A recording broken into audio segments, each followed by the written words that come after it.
So by February 1st, almost everyone has completely abandoned their massive life-changing New Year's goals. And the craziest part is that the sources we're diving into today argue your failure has absolutely nothing to do with a lack of willpower. Right. Yeah. We constantly romanticize these big leaps, Oh, totally. I think success requires this massive action.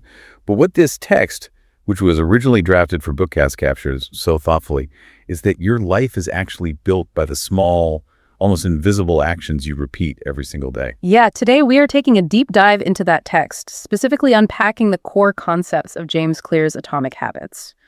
Our mission is really to understand why true transformation doesn't come from some sudden cinematic overhaul of your life. Exactly. The underlying mechanics of your daily routines just matter infinitely more than the grand visions you set for yourself. I do genuinely struggle with this whole systems over goals idea, though. I mean, if you don't have a massive, inspiring destination like writing a novel or running a marathon, why would you even bother sitting down at the keyboard?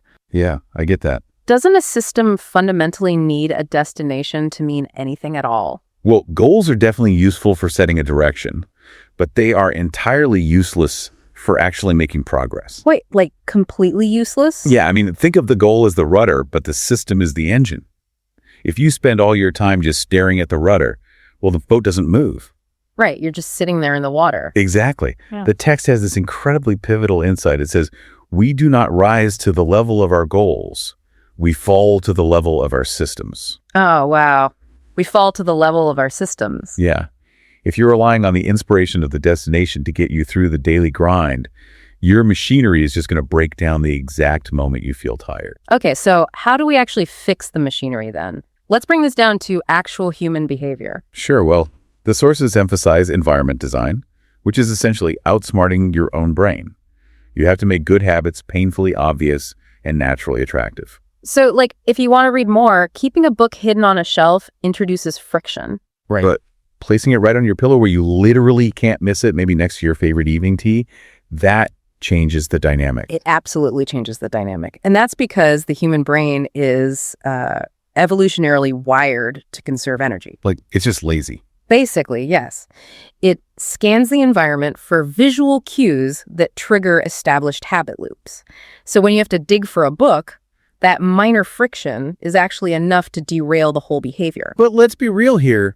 Even if my book is sitting right there on my pillow and my tea is perfectly brewed, I might still just, grab my phone and doom scroll for an hour. We all do that. Right.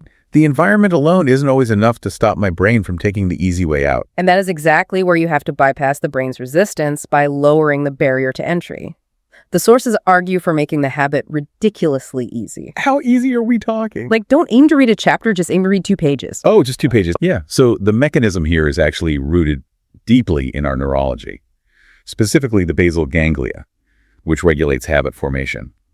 The primal brain doesn't care about some delayed reward like, being well-read in 5 years. No, it wants to feel good right now. Exactly.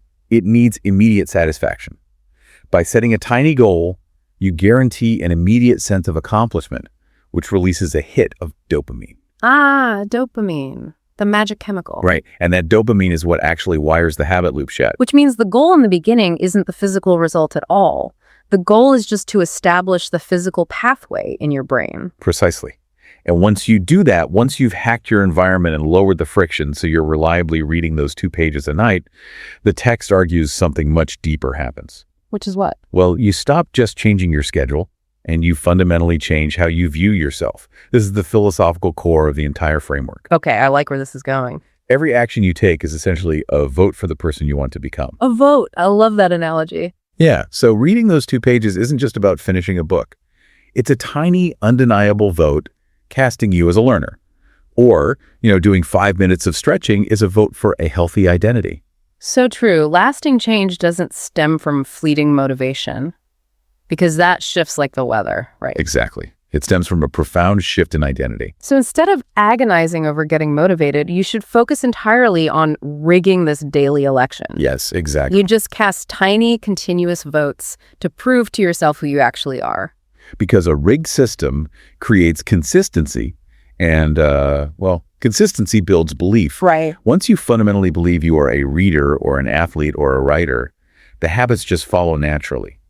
You're simply acting in alignment with who you are. So you really don't need to change your life overnight. You just need to be 1% better today than you were yesterday. That's the secret. Every tiny decision you make today is a ballot cast.